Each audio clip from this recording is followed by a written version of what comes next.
Hello students, welcome to my channel. तो देखिए, आज की इस वीडियो में हम लोग बात करेंगे हमारा जो क्लास 10th सोशल साइंस का ठीक है बुक है, उसमें जो है हमारा 4 पार्ट हमें देखने को मिलता है, जो कि हिस्ट्री, जियोग्राफी, सिविक्स और इकोनॉमिक्स। ठीक है ना। इन चारों पार्ट्स के हम लोग डिटेल समरी के बारे में डिस्कस करेंगे, क्योंकि हम सभी को पता है कि जो बोर्ड एग्ज़ाम है वो बहुत ही नज़दीक है और इसके लिए प्रिपरेशन बहुत ही वेरी वेरी इंपॉर्टेंट है, ताकि जो एग्ज़ाम में अच्छे मार्क्स स्कोर हो सके।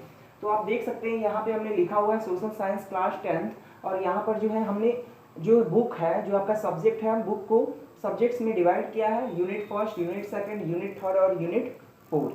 तो बहुत ही ईजिली आप इस चीज़ को समझ सकते हैं। और आज की इस वीडियो में हम लोग पूरा डिस्कस करेंगे, पूरा हर चैप्टर का समरी थोड़ा थोड़ा आपको बताएंगे, हेडिंग वाइज आपको डिस्कस करेंगे कौन कौन से हेडिंग बहुत इंपॉर्टेंट है, और जो हेडिंग है उनका क्या मतलब है, हम लोग एक निचोड़ जो कहा जाता है उसको हम लोग यहाँ पे डिस्कस करेंगे।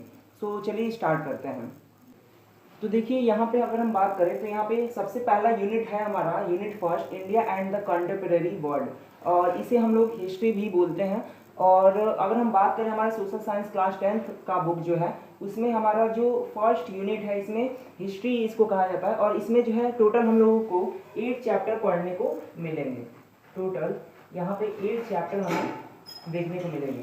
ठीक है। और इन चैप्टर्स को अभी हम इसको डिस्कस कर रहे हैं। और फिर यहाँ पे जो हमारा यूनिट सेकंड है, जो कि है कॉन्टेम्परेरी इंडिया, और इसे हम लोग जियोग्राफी के नाम से भी जानते हैं। कॉन्टेम्परेरी इंडिया, इसको हिंदी में अगर हम बोले तो समकालीन, जिसको भारत कहा जाता है। और यहाँ पे अभी हमने पहला जो बताया वो था India and the contemporary world, यानी कि भारत और समकालीन हमारा विश्व, उसके बारे में हमने देखा। ठीक है। यहाँ पे देखिए यूनिट सेकंड है हमारा कंटेम्परेरी इंडिया। कंटेम्परेरी इंडिया यानी कि जियोग्राफी, और इसमें हम लोग को चैप्टर कितना पढ़ना है, तो इसमें अगर हम बात करें तो टोटल 7 चैप्टर होंगे जो कि हमें पढ़ने होंगे, जो कि बहुत ही इंपॉर्टेंट है from the examination point of view. Next unit की अगर हम बात करें तो यूनिट थर्ड है, और यूनिट थर्ड में हमारा है डेमोक्रेटिक पॉलिटिक्स। डेमोक्रेटिक पॉलिटिक्स को ही हम लोग कहते हैं सिविक्स। ठीक है। सिविक्स यानी कि सिविलियन से ये वर्ड लिया गया है, और इसका मतलब होता है डेमोक्रेटिक पॉलिटिक्स, यानी कि इसमें जो है पॉलिटिक्स, जो राजनीति शास्त्र आप लोग हिंदी में जानते हैं, उसको हम लोग इसमें स्टडी करेंगे। ठीक है ना। सिविक्स उसी को कहा जाता है, मतलब क्या पॉलिटिक्स है हमारे इंडिया में, इन सारी चीज़ों के बारे में हम लोग डेमोक्रेटिक पॉलिटिक्स में स्टडी करेंगे। और हम सारे चैप्टर्स का अभी हम इसका समरी बता रहे हैं वन बाय वन। पहले हम आपको एक शॉर्ट वाइज हम बता रहे हैं कि हमको इस बुक में हमको पढ़ना क्या है, क्या क्या यूनिट है और क्या क्या इसके चैप्टर्स है, कितने चैप्टर्स इसमें हम लोग को स्टडी करने हैं। तो यहाँ पे अगर हम डेमोक्रेटिक पॉलिटिक्स की बात करें तो यहाँ पे सिविक्स में हमारा टोटल 8 चैप्टर हमें देखने को मिलेगा। 8 चैप्टर मीन्स हमें जो है सेम चैप्टर जो कि हमारा यूनिट फर्स्ट हिस्ट्री में देखने को मिला था, सेम चैप्टर हमें सिविक्स में भी देखने को मिलेगा, जो कि 8 चैप्टर है यहाँ पे। ठीक है। यहाँ पे हम इसको लिख देते हैं 8 चैप्टर। उसके बाद देखिए नेक्स्ट हमारा जो है वो है यूनिट 4। अगर हम यूनिट 4 की बात करें तो यहाँ पे यूनिट 4 में ये हमारा इसका जो नाम लिखा हुआ है understanding economic development. Understanding economic development means हमारा जो है ये सब्जेक्ट इकोनॉमिक्स का है, और इसमें भी हमको जो है अप्रॉक्स 5 चैप्टर हमें देखने को मिलेंगे। ठीक है। और 5 चैप्टर हमारा इकोनॉमिक्स का हो जाएगा, और टोटल अगर हम बात करें, टोटल ओवरऑल हमारा जो ये सोशल साइंस है, इसमें हमारा 7, 8, 8 और 5, यानी टोटल हमें 28 चैप्टर यहाँ पे देखने को मिलेंगे, जो कि हम लोग ओवरऑल वन बाय वन हम इसको डिस्कस कर रहे हैं। और हम यूनिट वाइज डिस्कस करेंगे। पहला हमारा हिस्ट्री होगा, उसमें हम चैप्टर्स को डिटेल में आपको समरी वाइज आपको बताएंगे। चलिए तो स्टार्ट करते हैं। तो देखिए, अब हम यूनिट फर्स्ट डिस्कस करने जा रहे हैं। इसमें कौन कौन से चैप्टर, इसके शॉर्ट वाइज आपको समरी बताएंगे, ताकि आपको एग्जामिनेशन पॉइंट ऑफ व्यू से आपको पता चलेगी क्या क्या किस क्वेश्चंस की आने की इंपॉर्टेंस ज़्यादा है, क्या क्या आपको जरूरी है उसको समझना है। ठीक है। तो चलिए स्टार्ट करते हैं। तो यहाँ पर देखिए हम बुक से ही बताएंगे। एनसीईआरटी का बुक आप सभी को पता होगा, जो कि इशू किया जाता है हमारा सीबीएसई के थ्रू। पूरे हमारे एनसीईआरटी पैटर्न में हो या सीबीएसई में हो, दोनों में हम लोग एनसीईआरटी का ही बुक यूज़ करते हैं। तो देखिए, इसमें हमने आपको बता दिया था कि जो हमारा फर्स्ट था, ठीक है, हमारा हिस्ट्री में हमारा टोटल 8 चैप्टर था। ठीक है। और इन 8 चैप्टर में हम लोग वन बाय वन चैप्टर्स को डिस्कस करने जा रहे हैं। तो देखिए, इसमें आपको पहला चैप्टर देखने को मिलेगा the rise of nationalism in Europe. तो देखिए, इसमें क्या होता है, हमारा जो है यूरोप में कैसे नेशनलिज्म का राइज हुआ, ये सारी चीज़ें हमें देखने को मिलती हैं। ये हमारा पहला चैप्टर है। ठीक है। तो हम लोग इसको यहाँ पे लिख भी देते हैं। पहला चैप्टर है हमारा the rise of of nationalism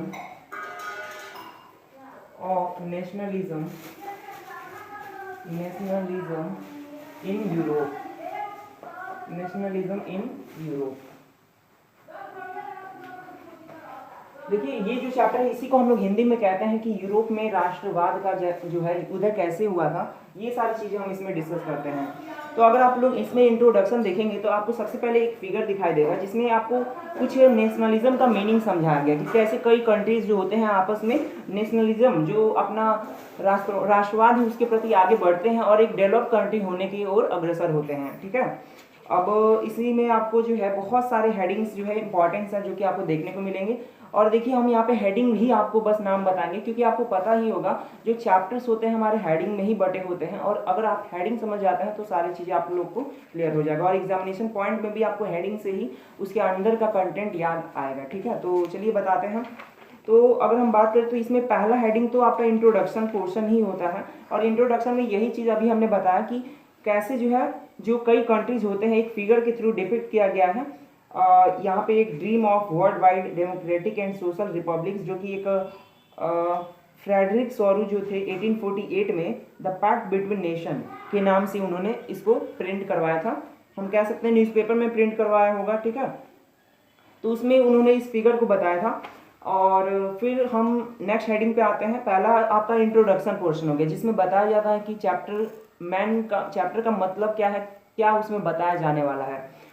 next है यहाँ पे the French revolution and the idea of the nation. ठीक है, तो यहाँ पे देखिए फर्स्ट यहाँ पे टॉपिक है इस चैप्टर का द फ्रेंच रिवॉल्यूशन और हमारे चैप्टर क्या है the rise of the nationalism in Europe. अभी हम हिस्ट्री के बारे में डिस्कस कर रहे हैं। तो यहाँ पे नेक्स्ट हेडिंग है the French revolution and the idea of nation. ठीक है, तो यहाँ पे क्वेश्चंस अराइज हो सकते हैं इन्हीं सारे हेडिंग्स से। French revolution and idea of nation मतलब फ्रेंच रिवॉल्यूशन क्यों हुआ था और जो आइडिया ऑफ नेशन उस समय जो है जो हमारे वहाँ के सिटीजन्स थे जो कह सकते हैं हम लोग वहाँ के जो पीपल थे उनके माइंड में क्या आइडिया था अबाउट द फ्रेंच रिवॉल्यूशन। ठीक है ना, मतलब नेशन के बारे में क्या आइडिया था। तो ये सारी चीज़ें इसमें बताया गया। ये फ्रेंच रिवॉल्यूशन हुआ क्यों और कैसे जो है नेशन के आइडिया का जो है उदय हुआ, राइज हुआ, वो सारी चीज़ें इसमें इस हेडिंग में बताया गया है। और बहुत सारे इसमें की टर्म्स आपको मिलेंगे जैसे अब्सोल्यूटिस्ट है, उटोपियन है, प्लेब्ससीट है। ठीक है, और नेक्स्ट हेडिंग है हमारा the making of nationalism in Europe यानी यूरोप में कैसे जो है राष्ट्रवाद जो है बना।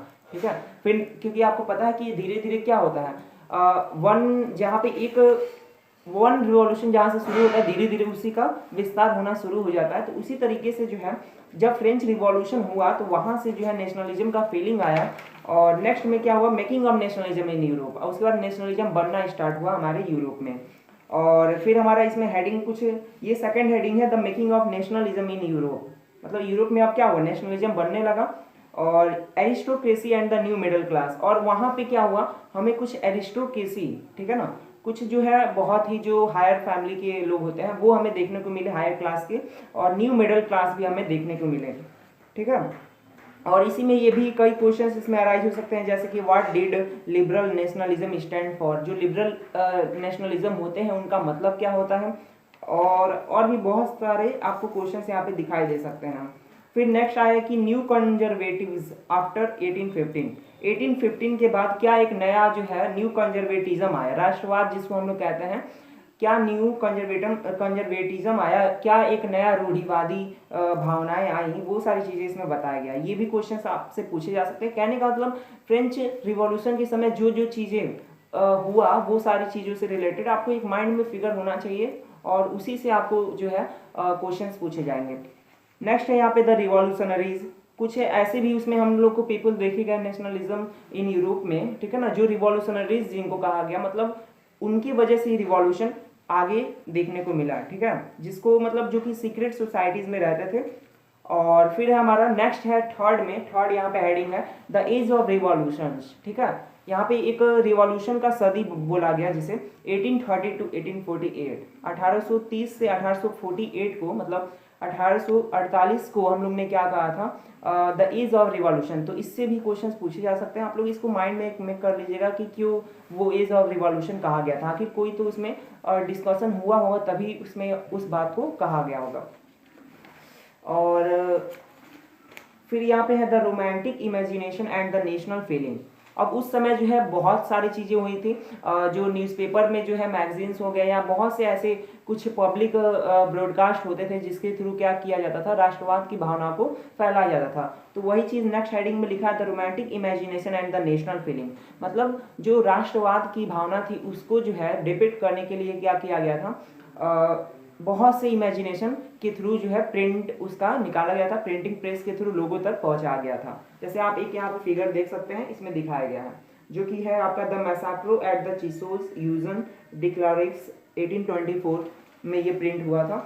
और फिर नेक्स्ट है hunger hardship and popular revolt, और उसी समय जो है जो हमारा ये रिवॉल्यूशन हुआ उसी समय हंगर देखा गया था, हार्डशिप देखा गया था और पॉपुलर रिवॉल्ट उसी समय, मतलब भूखमरी का कंडीशन भी देखा गया था, कुछ बहुत सारी कठिनाइयाँ थी वो भी देखी गई थी, और कुछ विद्रोह थे, बहुत ही पॉपुलर विद्रोह थे जो उनको देखा गया था, जो कि 1813 के समय ही था यूरोप में। और अगर हम नेक्स्ट हेडिंग की बात करें तो नेक्स्ट हेडिंग है 1848 the revolution of the liberals. और 1848 जो था उसको रिवॉल्यूशन ऑफ द लिबरल्स कहा गया था। और क्यों कहा गया था, जो हमारे लिबरल्स थे, जो हमारे उदारवाद जिसको कहा जाता है वो थे, उनका जो है रिवॉल्यूशन कहा गया था क्योंकि उस समय उन्होंने अपना एक रिवॉल्यूशन किया था, अपने आप को नेशनलिज्म की फीलिंग को रखते हुए एक इंडिपेंडेंट बनने के लिए। ठीक है, तो ये सारे क्वेश्चंस भी बहुत इंपॉर्टेंट है, ठीक है ना, वो आ सकता है एग्जाम में, आप लोग इसको देखेंगे।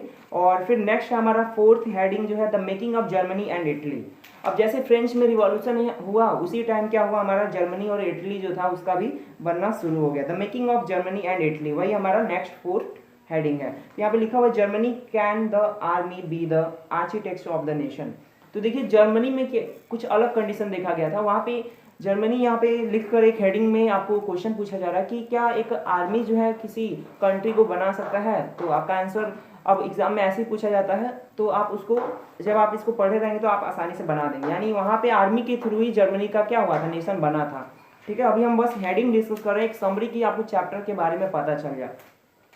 फिर उसके बाद है इटली यूनिफाइड, और उसी समय क्या हुआ था, इटली भी यूनिफाइड हुआ था। इटली में भी जैसे फ्रेंच में रिवॉल्यूशन शुरू हुआ, नेशनलिज्म का फीलिंग जो है डेवलप हुआ, उसी समय क्या हुआ, इटली भी हमारा यूनिफाइड हुआ, उसका भी जो है एकीकरण हो गया। जैसे यहाँ पे लिखा भी हुआ like Germany Italy too had a long history of political fragmentation. लेकिन यहाँ पर भी मतलब अब तुरंत तो कोई चीज़ होता नहीं है, तो उसी तरीके से इटली में भी जो है जो फ्रेगमेंटेशन था, ठीक है ना, वो बहुत लंबे समय बाद हुआ था, पॉलिटिकल फ्रेगमेंटेशन, और उसका भी बहुत हिस्ट्री था जो कि आपको पढ़ना होगा, इसमें लिखा हुआ है सारी चीज़। और इसके बाद हमारा अगर हम बात करें तो लिखा हुआ है the strange case of Britain. अब जैसे फ्रेंच से ही सारे चीज़ का शुरुआत हुआ, और उसके बाद देखिए स्ट्रेंज केस ऑफ ब्रिटेन, अभी हमने आपको इटली का बताया, फिर यहाँ पे ब्रिटेन का भी एक स्ट्रेंज केस देखा गया था। तो वो चीज़ भी आपको ध्यान से देखना है क्योंकि एग्जाम्स में पूछे जाते हैं कि कौन कौन सा नेशन कैसे बना। फिर हमारा है विजुअलाइजिंग द नेशन। अब देखिए एक नेशन को लोग कैसे देखे थे उस समय, ठीक है, एक राष्ट्र था तो उसको कैसे लोग कहें कि ये हमारा राष्ट्र है। उसके लिए उस समय हमारा फ्रेंच जब रिवॉल्यूशन हुआ उस दौरान जो है बहुत सारे जो है सिंबल्स, बहुत सारे क्रॉस, बहुत सारे जो सिंबल्स होते थे वो उस समय दिखाए गए थे, जिसमें बताया गया था कि हमारा जो है राष्ट्र जो है वो इन सारी चीज़ों से डिपिक्ट होता है। जैसे यहाँ पे अगर आप देखें तो यहाँ पे एक लिखा हुआ पोस्टेज स्टम्प, एक स्टम्प के थ्रू जो है नेशन को डिपिक्ट किया गया है। फिर यहाँ पे जर्मेनिया फिलिप वेल्ट, ठीक है, 1848 में एक फिगर डिपिक्ट किया गया है। इसमें भी ये सारे फिगर्स राष्ट्रवाद जो नेशनलिज्म फीलिंग होता है उसको शो करता है, यानी एक नेशन को डिपिक्ट करता है। ऐसी बहुत से नेशन है, उसके अलग अलग सिम्बल्स हैं, वो आप सारे देख लेंगे।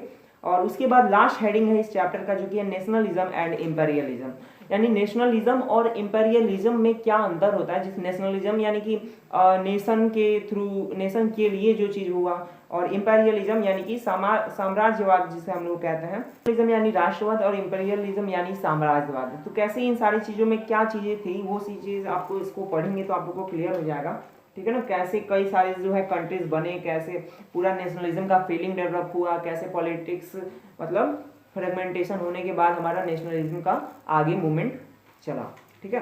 तो ये सारी चीज़ें जो थी ये हमारा फर्स्ट चैप्टर था जो कि था the rise of nationalism in Europe. अब चलिए हम नेक्स्ट चैप्टर को डिस्कस करते हैं। तो देखिए अब हम नेक्स्ट चैप्टर जो है यहाँ पे सेकंड चैप्टर हमारा हिस्ट्री का है। जो कि हमारा है the nationalist movement in Indo China. अब हम इसकी बात करते हैं। तो अगर हम बुक के अकॉर्डिंग चले तो हम हेडिंग ही आपको बता रहे हैं क्या क्या चैप्टर्स में आपको पढ़ना है और एग्जामिनेशन पॉइंट ऑफ व्यू से क्या इंपॉर्टेंट है। ठीक है, तो देखिए nationalist movement in Indo China, यानी कि इंडो चाइना का मतलब क्या होता है, इंडिया और चाइना। ठीक है ना, Indo China means India and China. तो इंडिया और चाइना के बीच क्या नेशनलिस्ट मूवमेंट आया, ये सारी चीजें इस चैप्टर में डिस्कस होगा। और यहाँ पे सबसे पहले अगर हम इंट्रोडक्शन की बात करें तो यहाँ पे आपको जो है चाइना के कुछ इवेंट्स से इसका इंट्रोड्यूस किया गया है, इसको शुरू किया गया है, जैसे वियतनाम है। ठीक है, और भी सारी चीजें इसमें डिस्कस किया गया है। तो अब हम नेक्स्ट बताते हैं, यहाँ पे पहला हेडिंग है हमारा इस चैप्टर का, emerging from the shadow of China, यानी चाइना के शैडो से जो है जो हमारा कैसे कई हमारे सिटीज, एक तरह से कहा जाए कई हमारे कंट्रीज जो है वो बाहर आए, वो सारी चीजें यहाँ पे डिस्कस किया गया है इस हेडिंग में। Indo China comprises the modern countries of Vietnam, Laos and Cambodia. मतलब इस समय आधुनिक जो कंट्रीज है हमारे, वियतनाम हो गया, लाओस हो गया या कंबोडिया है। ठीक है, तो वो चीज जो था पहले इंडो चाइना में था, वो कैसे जो है इंडिपेंडेंट हुआ, ये सारी चीजें चाइना के शैडो से कैसे निकला, वो सारी चीजें इसमें डिस्कस की गई हैं और बहुत ही इंपॉर्टेंट है, आप इसको पढ़ेंगे। और एक कॉमन जो है आप लोग आइडिया माइंड में लेके चलेंगे कि हाँ ये क्वेश्चंस आ सकते हैं एग्जाम में। फिर लिखा है कॉलोनियल डोमिनेशन एंड रेजिस्टेंस। तो उस समय क्या हुआ, यहाँ पे अभी हमने बताया कि कैसे जो है मॉडर्न सिटीज बने। ठीक है ना, यानी कैसे चाइना के शैडो से कई कंट्रीज निकले। तो यहाँ पे कुछ कॉलोनियल डोमिनेशन और रेजिस्टेंस भी देखा गया था, यानी कि जो हमारे ब्रिटिशर्स थे उनका भी रूल इसमें देखा गया था, कॉलोनियल। ठीक है ना, जिसको हम लोग औपनिवेशिक शासन भी बोला जाता है। और रेजिस्टेंस और उसमें प्रतिरोध भी देखा गया था कि हमारे जो वहाँ के सिटीजन्स थे उन्होंने इसके विरुद्ध अपना आवाज़ भी उठाया था। नेक्स्ट है यहाँ पे कुछ क्वेश्चंस भी इसमें पूछे जा सकते हैं, जैसे why did the French think colonies necessary, मतलब जो फ्रेंच थे वो क्यों ऐसा सोचते थे कि कॉलोनीज जरूरी है। ठीक है, तो ये क्वेश्चंस आप लोग पढ़ेंगे इसको। और नेक्स्ट है शुड कॉलोनीज बी डेवलप, क्या कॉलोनीज बननी चाहिए। ठीक है, और नेक्स्ट ये हमारा पहला हो गया। ठीक है, कि चाइना के शैडो से कई कंट्रीज कैसे निकले। उसके बाद है हमारा next the dilemma of the colonial education.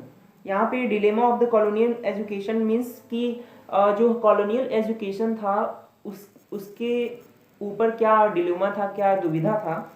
ठीक है ना, यानी कि एजुकेशन वाज, हम एक क्वेश्चन इससे अराइज हो सकता है, education was seen as the only one way to civilize the natives, what kind of the dilemma did the French have to resolve. जैसे यहाँ पे बताया गया कि एजुकेशन के ही थ्रू जो है नेशन का क्या होता है, डेवलपमेंट हो सकता है। तो क्या चीज़ें, क्या डिलेमा, इसके वजह से क्या नेगेटिव फैक्टर्स थे जो उस समय देखे गए थे। तो इसमें जो है टॉकिंग मॉडर्न, सबसे पहले तो इसमें आता है कि कैसे मॉडर्न टॉक बन, अब क्योंकि एजुकेशन के थ्रू ही आपको डेवलप कराना है तो उसके लिए टॉकिंग मॉडर्न का कंसेप्ट आया था। फिर लुकिंग मॉडर्न का कंसेप्ट आया था, और इसी के रिलेटेड जो है कई न्यूज़पेपर्स में अलग अलग अपने जर्नलिस्ट जो होते थे वो अपना कुछ पोएम भी रिप्रेजेंट करते थे। फिर हमारा है रेजिस्टेंस इन स्कूल्स, स्कूल्स में भी रेजिस्टेंस हुआ था, विद्रोह हुआ था।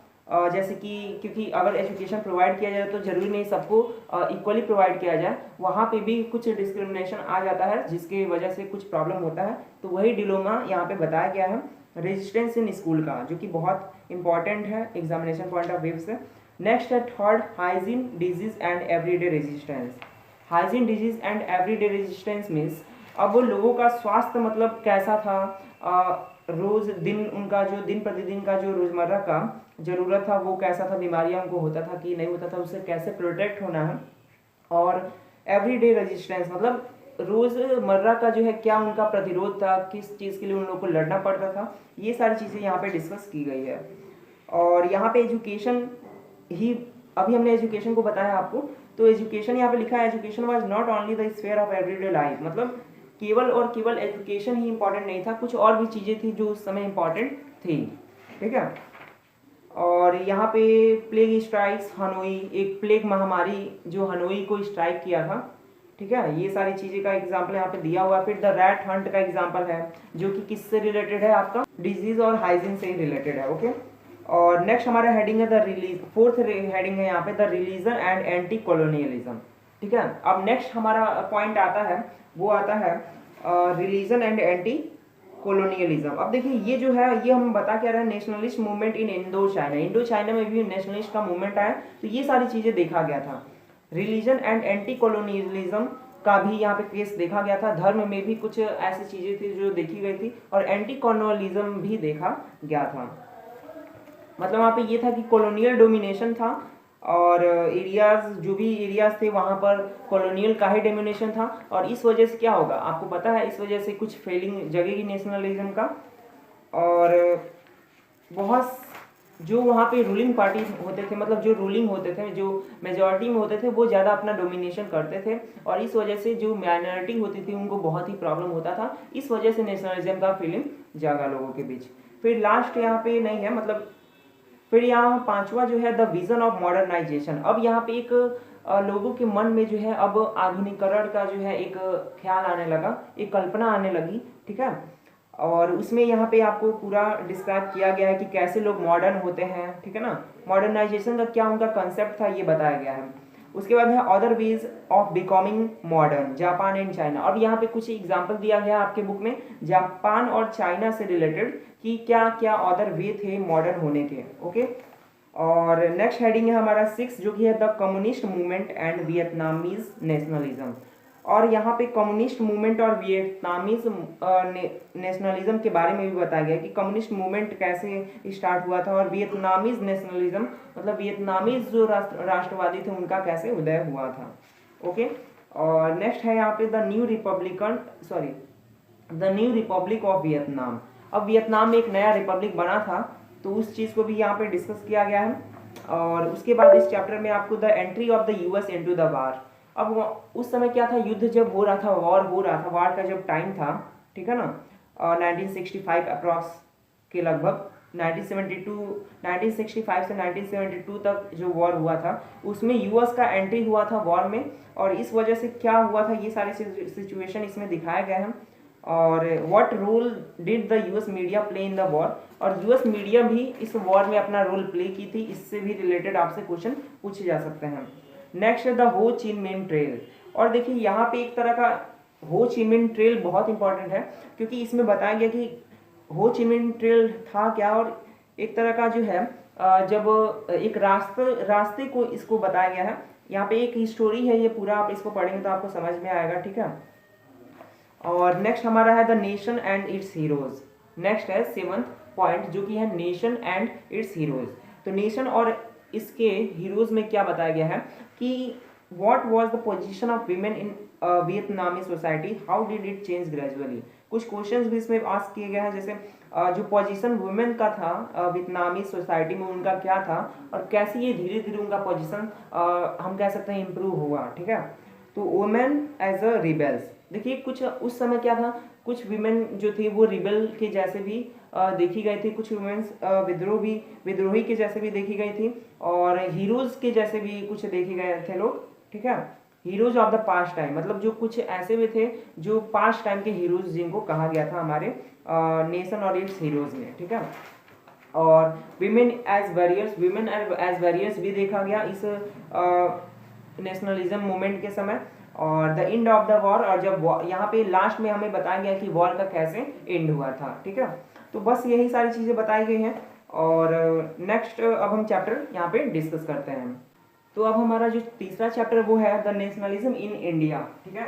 यहाँ पे हम देख सकते हैं नेशनलिज्म इन इंडिया, मतलब जो हमारा इंडिया है, भारत है, उसमें जो है कैसे हमारा नेशनलिज्म का स्टार्टिंग हुआ था। तो इस चैप्टर में भी हमारा बताया गया कि कैसे हमारा इंडिया जो है अपना इंडिपेंडेंस के करीब पहुंचा, और जो इसमें जो है नेशनलिस्ट की जो फीलिंग थी, जो राष्ट्रवाद की जो भावना थी, वो कैसे डेवलप हुई, ठीक है। और नेशन मतलब एक कैसे बनना स्टार्ट हुआ था, और ये आपको बताया गया है। इसमें हम हेडिंग बस डिस्कस कर देते हैं, क्या क्या हेडिंग आपको पढ़ना है। इंट्रोडक्शन पोर्शन तो होता ही है हर चैप्टर में, जिसमें आपको बताया जाता है कि क्या चीज़ें हमें इस चैप्टर में पढ़ना है। और फर्स्ट था हमारा द फर्स्ट वर्ल्ड वॉर, खिलाफत एंड नॉन कॉपरेशन, इसके बारे में आपको बताया गया है हेडिंग में।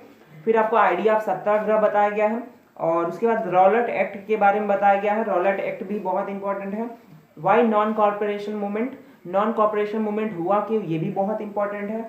और इसके बाद सेकंड हेडिंग में है हमारा कि differing stands with in the movement, या डिफरेंस विचारधाराएं देखी गई थी। फिर इसमें क्या है, मूवमेंट इन द टाउन, ठीक है ना, टाउन में मूवमेंट देखा गया था। Rebellion in the country side जो थे वहां पर भी आपको कुछ रेबिलियंस देखे गए थे। और हमारा Swaraj in the plantations, plantations में स्वराज की भावना देखी गई थी, ठीक है। फिर हमारा नेक्स्ट हेडिंग है थर्ड, जो कि है टुवर्ड्स सिविल डिसोबीडियंस मूवमेंट। अब उसके बाद सिविल डिसोबीडियंस मूवमेंट की शुरुआत हुई थी, मतलब इसके तरफ जो है हमारा जो है आंदोलन बढ़ा था, मूवमेंट स्टार्ट हुआ था। इसी के समय हमारा the salt march and the civil disobedience movement देखा गया था, ठीक है। इसमें और भी हेडिंग हमारा बताया गया है how participants saw the movements, मतलब पार्टिसिपेंट्स इन मूवमेंट्स को किस तरीके से देख रहे थे, उनका क्या अपना व्यू था, वो सारी चीज़ें इसमें बताया गया है। उसके बाद the limits of civil disobedience. अब यहाँ पे आपको ये भी बताया गया कि जो सिविल डिसोबीडियंस मूवमेंट था इसके क्या कुछ लिमिट्स थे, क्योंकि कोई भी चीज़ होता है तो उसका कुछ पॉजिटिव नेगेटिव और मतलब दोनों हमको एस्पेक्ट्स देखने को मिलते हैं, वही चीज़ यहाँ पे देखा गया था limits of civil disobedience movement में, ठीक है।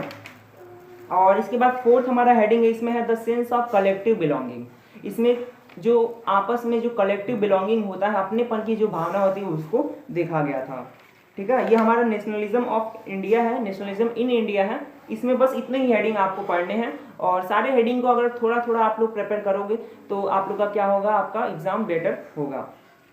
अब नेक्स्ट जो हमारा चैप्टर है यहाँ पे हम देखते हैं, नेक्स्ट जो चैप्टर है वो है the making of a global world.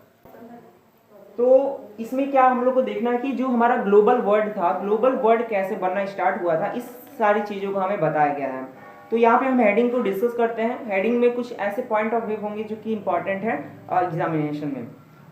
The pre modern, पहले यहाँ पे इंट्रोडक्शन तो होता ही है, यहाँ पे पहला जो हमारा हेडिंग है वो है द प्री मॉडर्न वर्ल्ड, ठीक है ना। मतलब पहले हमारा वर्ल्ड का जो कंसेप्ट था, वो जो व्यू था वो कैसा था, ये सारी चीज़ें इसमें बताया गया, प्री मॉडर्न वर्ल्ड। और जो मॉडर्न वर्ल्ड था उसका पहले से भी जो है पूर्व में उसको देखा गया था।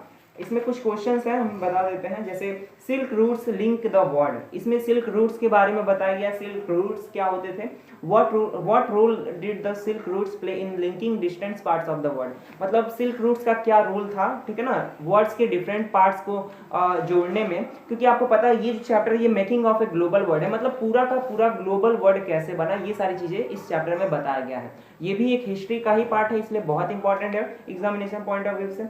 फिर नेक्स्ट हेडिंग है हमारा फूड ट्रेवल्स। इसमें स्पैगेटी एंड पोटैटो के बारे में बताया गया है, मतलब फूड का कैसे ट्रेवल होने लगा था एक जगह से दूसरी जगह पे। और फिर है हमारा कॉन्क्वेस्ट डिजीजेज एंड ट्रेड, ठीक है ना, मतलब कॉन्क्वेस्ट डिजीजेज एंड ट्रेड मतलब कैसे व्यापार होता था, कैसे कुछ बीमारियां जो डिजीजेज होती थी वो एक जगह से दूसरी जगह ट्रेवल करती थी, और लोगों का आपस में कैसे जो है विजय होता था, वो अपने काम को कैसे कर पाते थे, ठीक है। और उसके बाद हमारा है नेक्स्ट हेडिंग है, सेकंड हेडिंग है, जो कि है द 19th सेंचुरी 1815 से 1914। अब यहाँ पे 19th सेंचुरी का जिक्र किया गया है, 19th सेंचुरी का स्टार्टमेंट हो गया है, और ये कब से कब तक है, हमारा है 1815 से 1914, यानी 1815 से 1914 तक।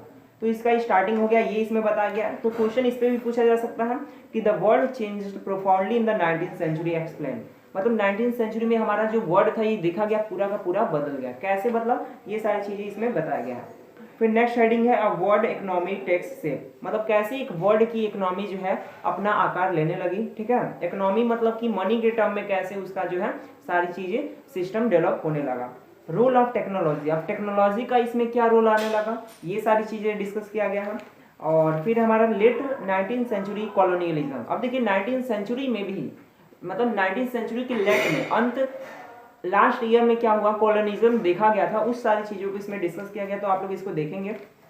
फिर यहाँ पे रिंडर पेस्ट और द कैटल प्लेग, और उसी समय रिंडर पेस्ट और द कैटल प्लेग, ठीक है, पशु एक रोग होता था जिसको रिंडर पेस्ट यहाँ पे नाम दिया गया, उसको देखा गया था, मतलब जो एनिमल्स होते थे उनमें एक स्पेशल टाइप का डिजीज पाया गया था, वो सारी चीजें डिस्कस किया गया, कैसे वो डिजीज की वजह से एक महामारी पूरे विलेजेस में, पूरे हमारे इकोनॉमी में फैल जाती है, ठीक है।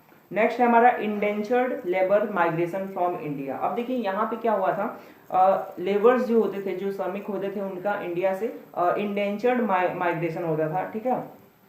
और नेक्स्ट हेडिंग जो है हमारा ये है इंडियन एंटरप्रेन्योर्स अब्रॉड, ठीक है। अब जो इंडिया के जो लोग थे वो अब्रॉड भी अपना एंटरप्रेन्योरशिप बनाने लगे, ओके।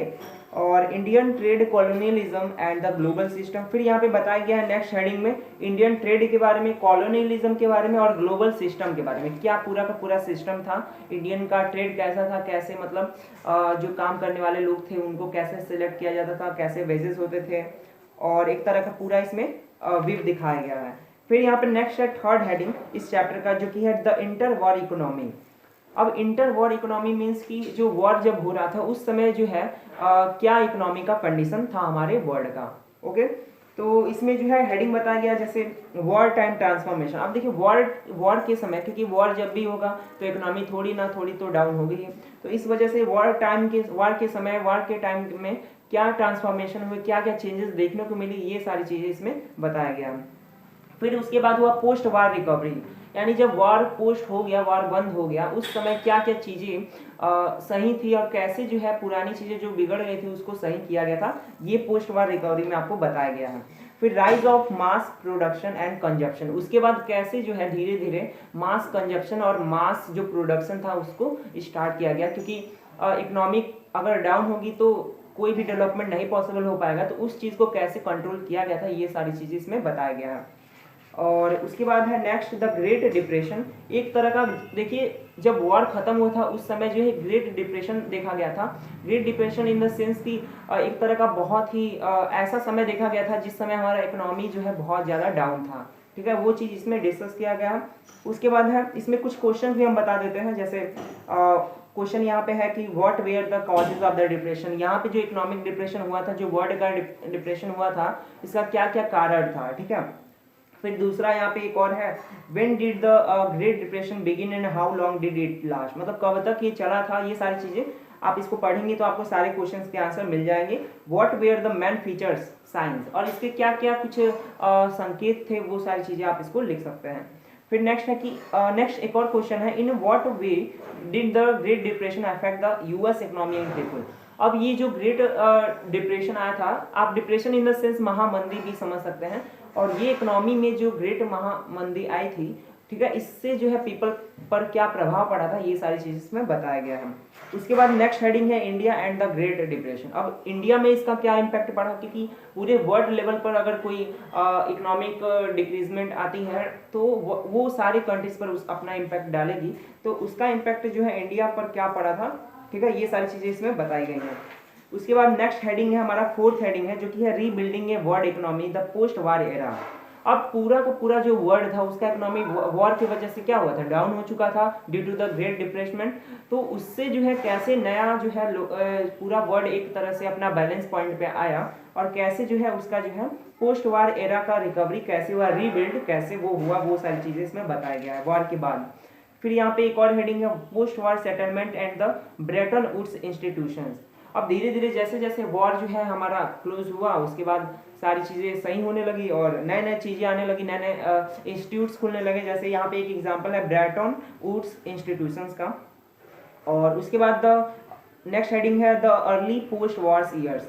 अब यहाँ पे ये बताया गया है कि जो अर्ली पोस्ट वॉर्स ईयर्स थे, मतलब शुरुआत के जो है, मतलब जब युद्ध वॉर जो था वो एंड हो चुका था, उस दौरान जो है क्या समय कैसा चल रहा था, वो सारी चीज़ें डिस्कस की गई हैं।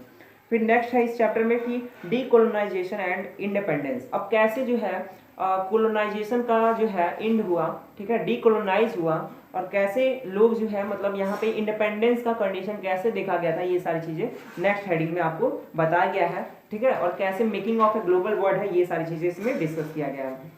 फिर लास्ट यहाँ पे हेडिंग है इस चैप्टर का end of Bretton Woods and the beginning of globalization. अब देखिए ब्रेटन वुड्स जो था, ब्रेटन वुड्स कैसे अब खत्म हुआ और कैसे जो है पूरा का पूरा ग्लोबलाइजेशन हुआ और पूरा का पूरा हमारा वर्ल्ड जो है एक कह सकते हैं एक विलेज के जैसे बन गया, ये सारी चीज़ें इसका लास्ट में इसका कंक्लूजन निकाला गया, आपको बताया गया है। तो इस चैप्टर में ये सारे हेडिंग्स बताए गए हैं। फिर हमारा नेक्स्ट अगर हम चैप्टर की बात करें तो जो हमारा नेक्स्ट चैप्टर है वो है द फिफ्थ चैप्टर है द एज ऑफ इंडस्ट्रियलाइजेशन। अब देखिए क्योंकि हमारा जो है हमारा ग्लोबल वर्ल्ड जो था वो बन चुका था, अब हमारा कंडीशन आया था इंडस्ट्रियलाइजेशन का। तो इंडस्ट्रियलाइजेशन में क्या क्या देखा गया था, औद्योगिकरण जिसे कहा जाता है, मतलब इंडस्ट्रीज कैसे सेटल हुए थे, वो सारी चीजें बताई गई हैं। तो देखिए जो एज ऑफ इंडस्ट्रियलाइजेशन था, ठीक है, तो एज ऑफ इंडस्ट्रियलाइजेशन में बहुत सी चीजें देखी गई थी। यहाँ पे जो भी चीजें होंगी वो सारी इंडस्ट्रीज से रिलेटेड होंगी। कुछ इंट्रोडक्शन यहाँ पे बताया गया, कुछ